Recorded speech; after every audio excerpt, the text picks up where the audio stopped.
Horror Lies.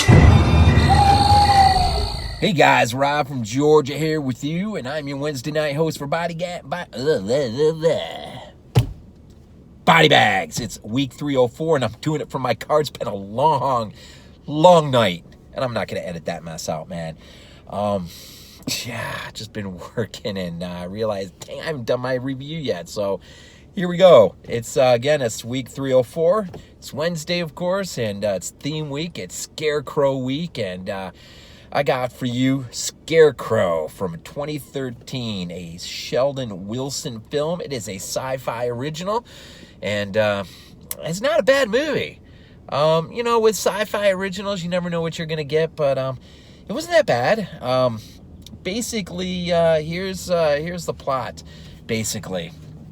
You got detention, right?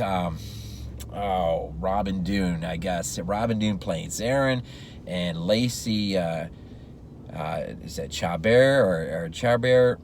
Something. Chabert, I don't know her last name. I don't know. I should have probably went somewhere to hear somebody say it, but Lacey plays Kristen. She is basically to Aaron. She was an ex-love, and anyways.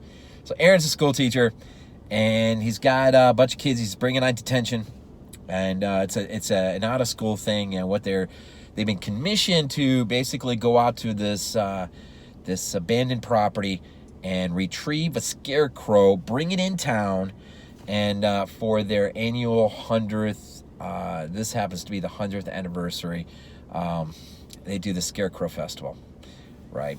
And so they go out there, and of course there's this legend, and the Scarecrow that kills anything and everything that comes out there or whatever. You don't really know a whole bunch, but you start to get some backstory a little bit here and there. And Aaron takes these kids, they've got detention, they go out there to retrieve this Scarecrow. And, of course, as soon as they get out there, they're not even settled yet. And his ex-girlfriend shows up, and not only her, but she's asked also help from another guy. And, of course, the two have kind of got this thing going on, and both have dated the girl. And so, the three are the real only adults here. The others are just the kids that are serving detention. And really, in the rest of the movie, you have a lot of these kids. It's a small group. They become cannon fodder for the Scarecrow, and you've sort of got a little bit of the dynamics of the relationships between Kristen and played by Lacey there, right, and Aaron, and of course the other guy. I can't remember the other guy's name, but the dynamics between those three kind of play each other out, and over the course of the film, and of course one goes, two goes, another goes. And before you know it, you really kind of dwindle down to those 3 and 2, and right down to just a couple to survive to the end. And really, so basically that's your plot. My thoughts, again, it's a Syfy original. It's not a bad movie. The creature I was going to say Syfy. This has been a long day. The creature CGI. It's not bad. It's better when seen in the dark and in the shadows, in the bright light of day. Yeah, it is what it is. It's got a real pumpkin head thing going on, though. And when you start getting some of the backdrop, Kristen, you find out her family owned that property, and you got to go back 100 years or whatever, and her granddad, this thing came after her family, and they don't really explain why. I don't know if it's a curse or somebody has something or you really don't know. But the thing comes after their family. Granddad takes care of it and does the only thing that he can do, and that is bury the thing, of course, on their property. And so from that point forward, the town celebrates this thing in order that no one forgets that this Scarecrow's out there and could, I guess, present itself as being a problem again.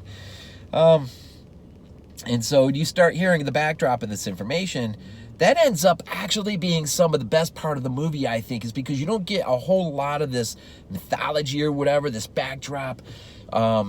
you get just enough, and then your imagination, I tell you, when I'm watching this movie, my imagination is running wild with just thinking about really, the grandfather and the origin and what really took place, but kind of glad I don't really know. You know what I mean? It's kind of neat to use your imagination a little bit.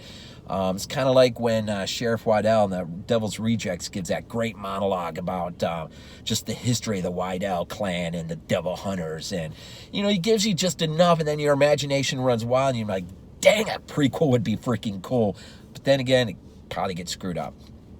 But so the more you learn about it, it's kind of neat, but you're here in the present, and this thing gets unwillingly unleashed as a result of two teenagers who come out to the property before the other kids show up in order to set up a prank.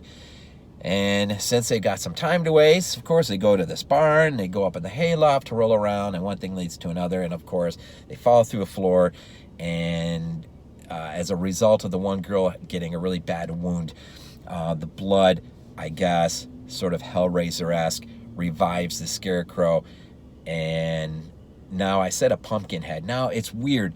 The creature is like a weird combination of a scarecrow that's more like a tree vine, or I guess a straw thing, but more like a tree vine thing. But it moves. It has all the aesthetics, right, of a pumpkin head. And then you've got this whole possibility of a curse laid on Kristen's family, hundreds of years ago or whatever. And you just get this real pumpkin head vibe. And it's, wherever this creature goes, as the creature, continues to, go after the kids and kill the kids, it just really has that vibe. And it also has a weird sort of 90s vibe. The cast isn't that far off from, let's say, I Know What You Did Last Summer kind of thing. And so there's kind of that vibe. In fact, watching this movie actually put me in the mood to throw on I Know What You Did Last Summer, tonight or something. Maybe I might throw it on, I don't know. But so it's kind of got that. So it's sort of a scarecrow. The movie starts off on an abandoned cornfield, at the house there, in the barn or whatever. But the movie then ends in an abandoned ghost, or an abandoned, like a boat graveyard. And so you kind of have, from, it's an hour, 26 minutes or something like that, an hour and a half.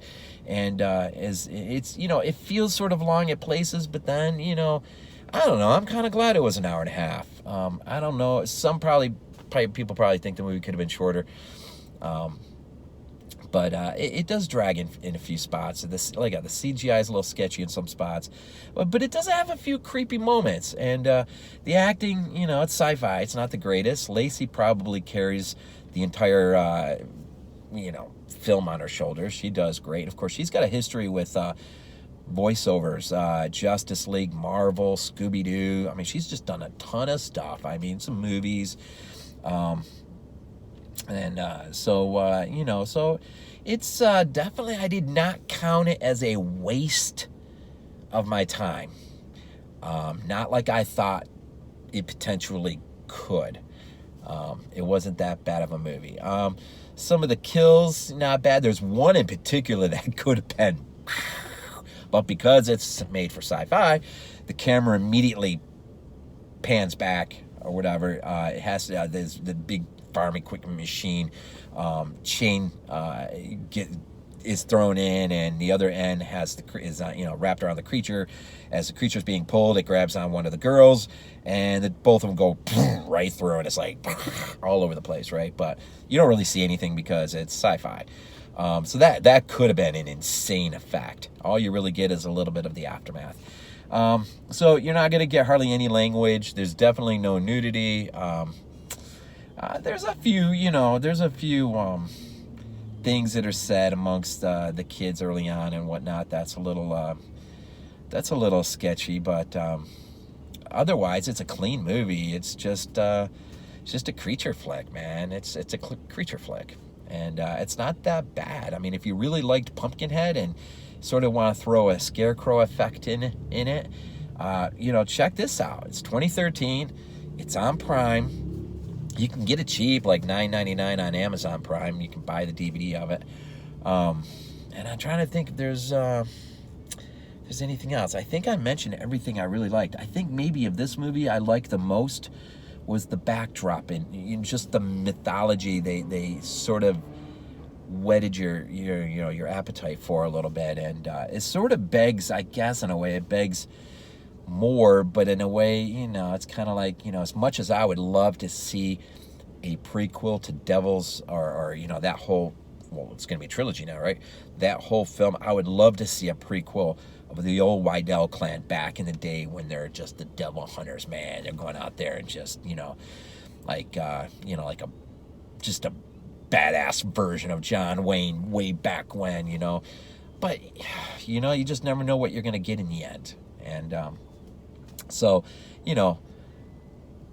it's cool. It's all right, and it's probably definitely not going to be the best Scarecrow film showcase this week. I would imagine, just taking a wild guess, that our fearless leader James will have the granddaddy on Sunday, and it's appropriate on Sunday, and that is Scarecrows. I love that movie, but I don't really have any Scarecrow movies, so this is it. So I had to go to Prime it. I had to Prime this one, which I guess is appropriate. I had to do this one in my car today. So there you go. I don't have anything to show off anyways. But anyway, so Rob from Georgia, VHS82 apostrophe. Just check us out all week, and not only this week, but every other week to come. And it is Scarecrow theme all week, and it's gonna be it's a fun. Well, every week's a fun week, right? Every week's a fun week. And stay plugged into BodyBags. It's good stuff. Some good stuff. And Oh, one last thing. Let me drop this. One little bit of trivia. I was just thinking, the cinematographer, Eric Goldstein, I always kind of like check things out a little bit, and I checked this one out. He was the second unit guy on Wes Craven's New Nightmare. Was it back in '94? That's pretty cool. So you do got some veterans here working, a part of the production, or the production staff or whatever. You got some veterans in here working. So maybe that's why the movie ends up not being that bad. Who knows? Scarecrow 2013. It is BodyBags. It is Scarecrow week, and this is Rob from Georgia. And as always, go Bills. Yeah, that way, right? Whatever. See ya.